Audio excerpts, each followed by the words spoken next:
I think the argument, the revolution, that's something you find everywhere where you would like to do participatory processes, because, and that's the main argument against these processes, it's conflicting with the power structures we're having at the moment. I don't know if you do it in your company. Do you decide participatory with all the people in there?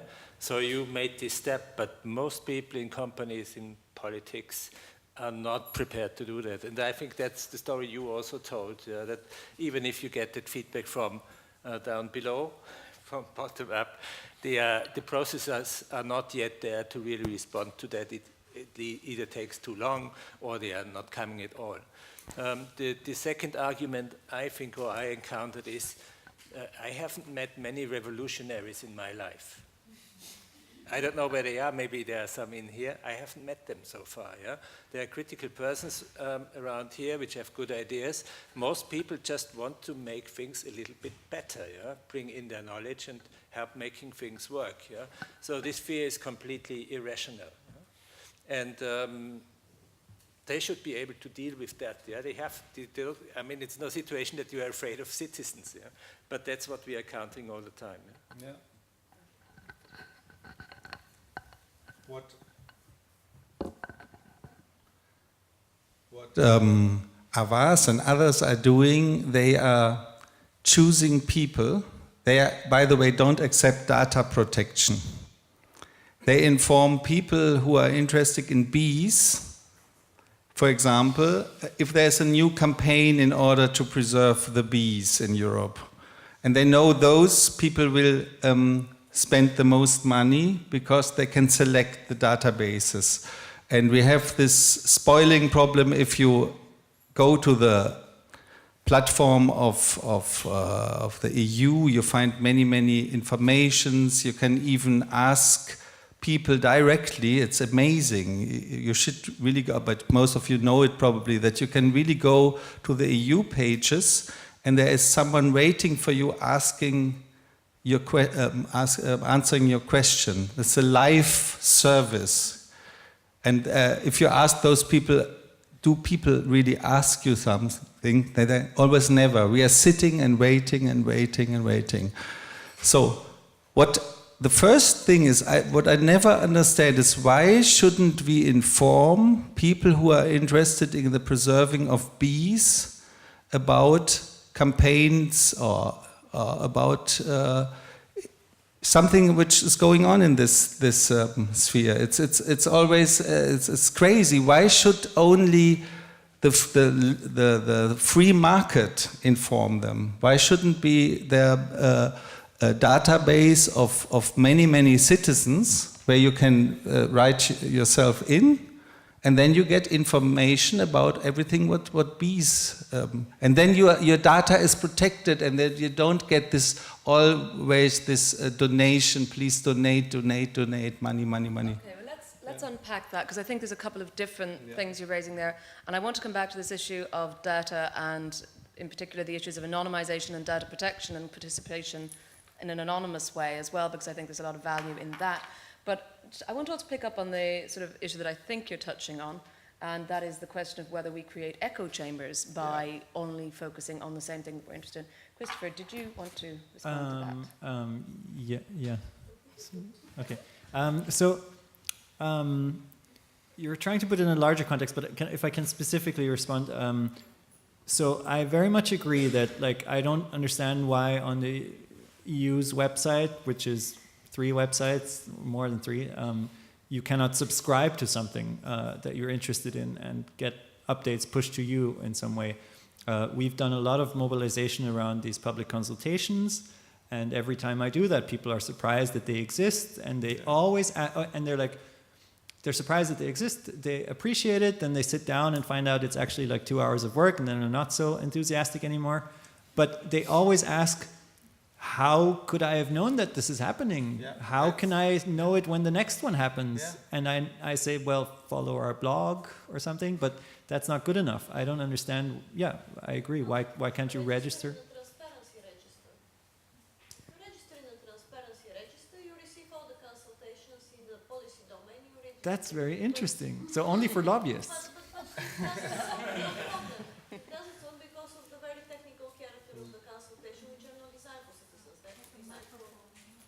Yes. So, do you want to repeat? Well, no, I'll just jump in as a journalist rather than as a moderator to say that, you know, in the publications I write for, if there's a consultation in the subject area I'm writing about, it's there in the media. I mean, we do put a link in, because we're all online now, but I guess you do need to be interested in the subject in order to read right to the bottom and find the link.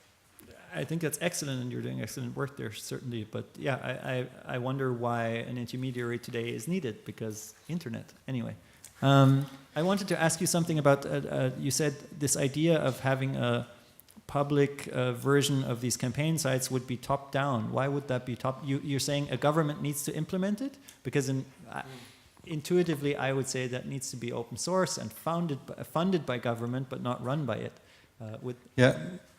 Correct. Then but it's not top. but somehow I wanted to provoke a little bit, yes. But because I think the idea of a public realm, a public sphere, is something between private and the state, yes. And also for example, the Swiss free public media system is based on an association where people are elected, simple citizens, but also the German public broadcasting system is there are the churches in it, NGOs, and there can be something between private and public, and I think this is a big invention, a European invention. By the way, the BBC somehow is also a very good example, and if you would ask the British people, would you get rid of this because it's state-funded, but it's not a state organization, then of course the British people would say, maybe in their philosophy of their very liberal, in principle, yes, but we really love the BBC, they should exist. And in this perspective, I think it can be possible, organized with and by citizens, funded by the state, and also, of course, controlled somehow by the state, as we also control the parties. Yes, the parties are association freely organized by citizens. They are funded partly in Germany, and I think this is a good idea, by the state, and they have to follow the rules, some rules, and so on. Yes. Well, I want to. Sorry. Right. But I mean, do you think that that's really going to encourage young people that we spoke about earlier to get them involved? It sounds really just like old model, I mean, to me, and I'm not young, and that sounds kind of boring and old-fashioned to me. So, I mean, perhaps, you know, looking at things in a revolutionary way, even though, as Hannah's pointed out, none of us are really revolutionaries in this room, is a better way of going about it. And one of the things I do want to come on to is, because Dara, you mentioned that it's not in a tradition in your area that people get involved. I mean, might there be a way to encourage more involvement if it was anonymous? If you could go on and anonymously respond to some of these consultations without feeling you had to attach your name and your career and your future job prospects to your opinion? Well, I think it's very difficult to answer to this question, because I'm not very fan of anonymous profiles and anonymous intervention. I think when you are 18, you have to be responsible for your expressions and what you think about. Maybe it's true that it could condition your future or your work, but anonymous profile could be used not in a legal or ethic manner to participate. That's usual, very usual in Spain. Okay. Anyone else want to answer that? I mean, I've encountered also when we mobilize for consultations, which always ask for your contact details, people who say, like, why do they need to know this? I don't know. And I mean, my standpoint is that, yeah, if you participate in an official democratic process, you should be fine giving your details, but then you also need to, of course, trust that this won't be held against you in some way or something. But most of the times I've been able to convince people to give up their anonymity. Of course, something that is democratic and anonymous is hard to do, because how do you prevent multiple answers and so on? It is possible, but very tricky. So there are some interesting projects in that direction, but anonymous yet verifiable voting or participation. Okay, well, any questions from the floor? Anyone want to comment or raise any particular issues? So the non-member of the Pirate Party, of the Pirate Party presentation related, yes, I would say. You suggest in your deliberation, process that you should be, if you're not interested or you don't feel like an expert in brackets in a topic or have no opinion whatsoever on that specific topic, you should delegate to somebody else. But isn't that the principle of representative democracy? Why should I designate my neighbor when I already elected somebody to represent me? So a question. The second question I have is more on what Daniel said. You touch basically what we call institutionalized e-participation. Yeah. That e-participation should be institutionalized, and I remember we worked on the ECI thing, and that was basically that idea. And I think that for that, one main thing that needs to be done is to convince the decision makers to make it, and to make it institutionalized by itself. Do you have any suggestion on how to do it? Because on the ECI it has been not a great success on that part, I would say. And maybe some example from Catalonia. I mean, Catalonia has a lot of good practices to share with us on this issue that would be interested to illustrate also how can we institutionalize and make e-participation a part of the public life. Okay, so representation is great. I don't believe in pure direct democracy because it's never representative. It always just shows you who is loudest or has the most time or can put the most hours into something. And if you want any kind of representation and people being heard that are not don't have the time to be in the room or the expertise, then you need some kind of representative process. I just want a representative process that is more up to date than our current electoral system is. That means that it's more flexible, that you can change your vote if your representative messes up, that you can contextualize it, that you can be represented on one topic by someone and another topic by someone else, and so on. So I want these changes. I don't want a democracy where everyone has the same voice. I want a democracy where the power shifts dynamically and I can at any point influence it or take power back if I want it. Now, how that interfaces with the current electoral system, it's going to be, like you suggested, like it's a duplication if I have these two representative processes. That's how it's going to have to be unless we become really revolutionary, which I think we're not ready to. Why not? If I make basically, from my point of view, it wouldn't be a duplication of processes we have, but an additional process. And if you do that online, these deliberative processes, you only reach a certain part of the population. Some estimate that this is about 30%, yeah, for various reasons. Yeah. The logical point where that would be allocated, I think, are the parliaments we have already. Yeah, they should be the drivers in that process, or it should be, I mean, they are making these decisions, and so they should also be involved in the overall design of these institutions, I think. The important thing here is not so much technical, I think, but to get those participatory processes into the decision-making processes and really make these the people in charge accountable that they take it in.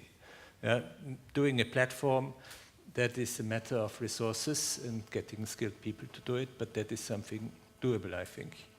And if you put it in this political decision-making processes combined with other issues like transparency and everything related to that, then you might really have a change of the system. Is there a possibility, though, that we do need the technological, I mean, if you get 50,000 responses, I mean, are things like natural linguistics analysis going to help us there? yes, definitely there are a lot of issues that might help in this process, but I mean, sometimes if you hear consultations that you got 500 inputs or whatsoever, most of the time these inputs are similar, yeah? So it's just counting whoever sent an email with a predefined message, yeah? So there's not so much content in there you could use for decision-making processes. That's the same with Compact and all the others, yeah? The information you get across is this one little statement they would like to get through. If you want to have more deliberative processes where you really discuss issues, then you are not confronted with these big number of comments, because there is a definite number of arguments you can raise in relation with a certain issue. And there it's easier to analyze this and come out, draw conclusions out of that, but still advanced analytical technologies might help in this respect. Yeah, no question. I mean, this is to all the panel, in terms of analysing these responses, if it's one of those cut and paste email responses to consultations, I mean, the Commission recently lumped thousands of those together and said that was one response, even though it was the same response, came from many different people. Do you think that's valid, or is that not valid? Yes, when we started the this is my answer to Daniel. When we started this campaign, and I wasn't amongst the people who decided this, against TTIP, we tried to start an ECI, and there is this, we call it check of legality before the admissibility check before, and they said it's not admissible, it's not possible. And the idea then of our campaigners was, let's do a free ECI and the good thing for us is no data protection.